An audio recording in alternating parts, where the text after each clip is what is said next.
ভারী বৃষ্টিতে সৃষ্ট বন্যায় বিপর্যস্ত ভারতের উত্তরাঞ্চল।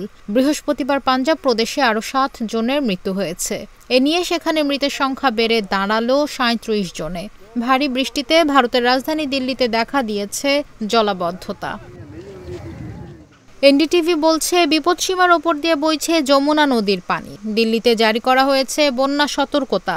বন্যার প্রভাব পড়েছে উত্তর জম্মু ও কাশ্মীর, হিমাচল প্রদেশ, উত্তরাখণ্ড ও পাঞ্জাবে। বেশ কয়েকটি স্থানে বিপদসীমার উপরে বইছে চেনাব ও তাবি নদীর পানি। ভূমিধসের কারণে ক্ষতিগ্রস্ত হয়েছে অনেক এলাকা। বৃহস্পতিবার জম্মু কাশ্মীরের শ্রীনগরে অন্তত ২০০ পরিবারকে নিরাপদ আশ্রয়ে সরিয়ে নেওয়া হয়েছে। এবছর ভারতে বর্ষা মৌসুমে বন্যা ও ভূমিধসের মাত্রা অনেক তীব্র হয়েছে বলে জানিয়েছে কর্তৃপক্ষ। শুধু আগস্ট মাসেই ভারতের উত্তরাঞ্চলে অন্তত ১৫০ জনের মৃত্যু হয়েছে।